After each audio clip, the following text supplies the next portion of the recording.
Hello everybody, this is Russ from Bednar's, and today I want to talk about the old-time favorite, the geranium. So geraniums have a lot of history. They were founded back in the 17th century in South Africa. Thomas Jefferson actually brought them to the country in 1786. Very hardy plant, loves the sun. The only thing that you have to do is actually get in there and deadhead the dead blooms and pull the yellow leaves. But that is the only thing that you need to do besides a little water here and there. They are pretty drought tolerant as well and a very hardy plant. Now I'm going to talk about the different varieties moving forward. So we have the scented geraniums, which we have about 3 to 4 actually different scented geraniums this year.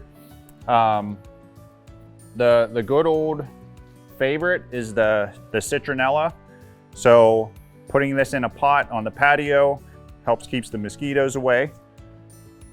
And then there's some rose scented and some other different varieties. Now, the scented geraniums in general are not a very showy for the flower. They're more for their fragrance. So the flower is going to be a lot smaller than your typical geranium. These here are CALLIOPE geraniums, which is a zonal type.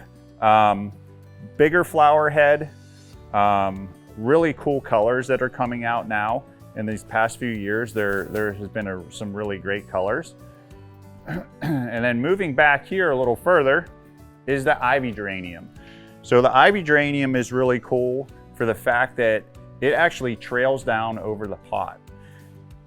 And you can notice they're a little bit differently because they have a more waxier leaf, but they come in about 6 or 7 different colors.